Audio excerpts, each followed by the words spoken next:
The Military Ombud is calling on the public to voice their concerns over possible misconduct by the members of the Defence Force. The office will host a symposium this week to discuss ways to hold the armed force accountable for their actions.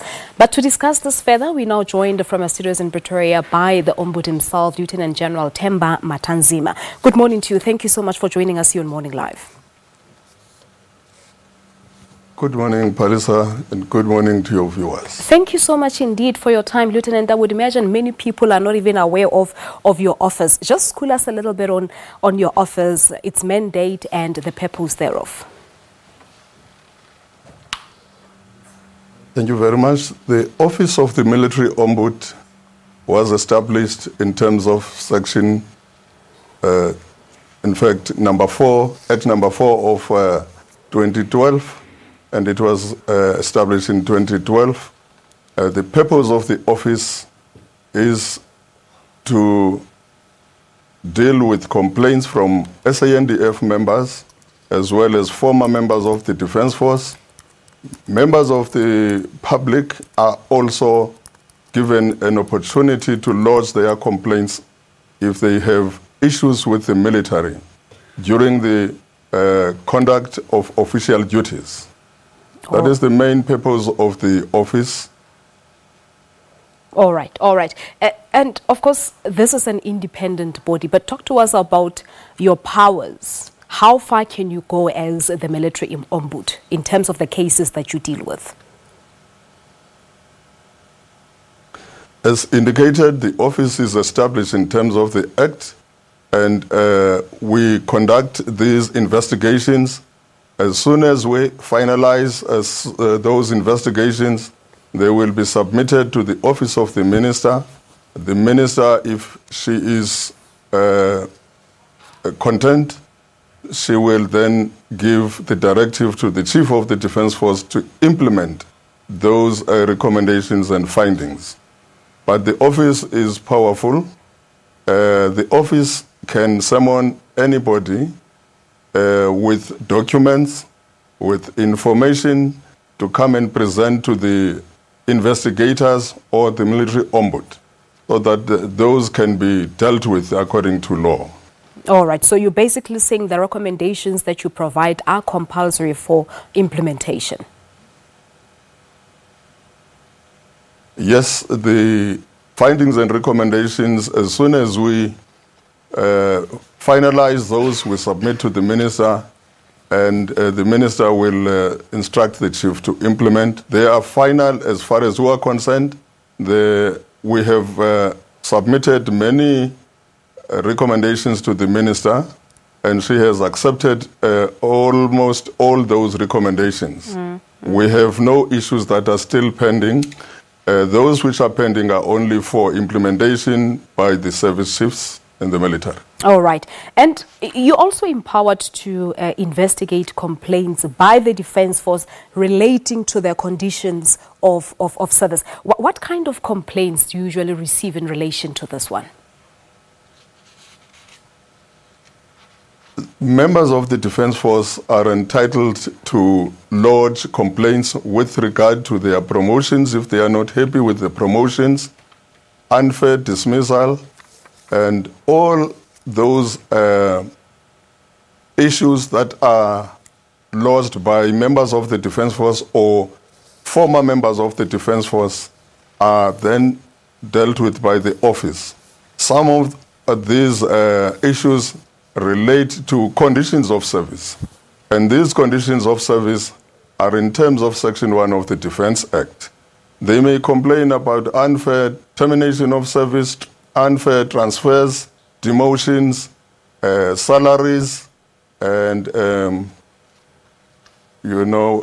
almost anything that is affecting their conditions of service as workers in the Defence Force. All the human resource issues. Now, 6 years later, Lieutenant General, when you look back since the establishment of this Military Ombud, let's just talk about the success rate of all the cases that you've handled. You made mention of the fact that almost all the findings and recommendations have been put in place. So are you happy from where you're sitting that it looks like everything is in order?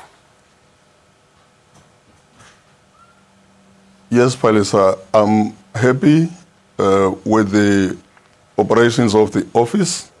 We have worked hard to try and help soldiers who have difficulties. I can say almost 60% of the complaints that were submitted to the minister are successful. The issue is that you must make sure that you understand the policies, the laws. So in some cases, soldiers submit complaints that are not really covered in terms of the mandate of the Office of the Military Ombud. So in those cases, we will tell individuals that actually there are no issues around that. It's just that you have to understand the policy.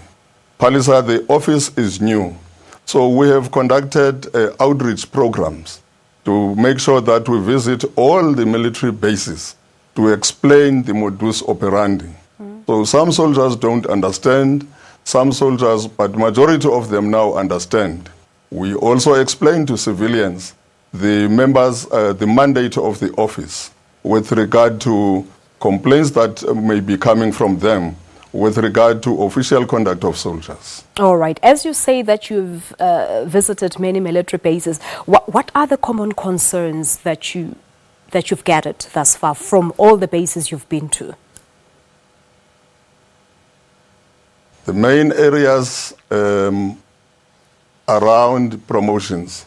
Soldiers complain that they have not been promoted for this and that time, and they have been complaining about termination of duties, and they have been complaining about the general standards, the human rights that are not observed by some commanders, but not all of them.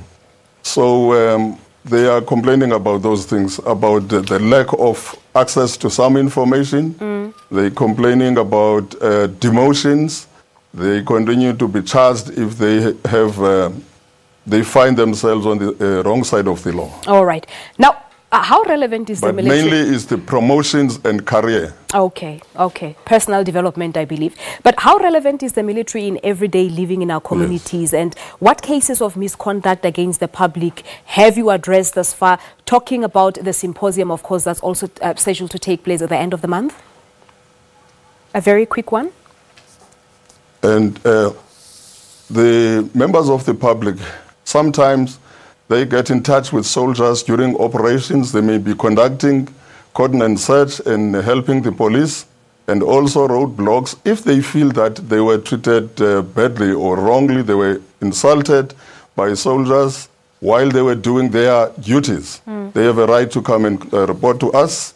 And they have been doing that, but not very common. The office is fairly new, so some of the people don't understand or don't know the existence of the office. But we have received a few. All right. Now, on the 30th, we will be having a symposium where we invited speakers.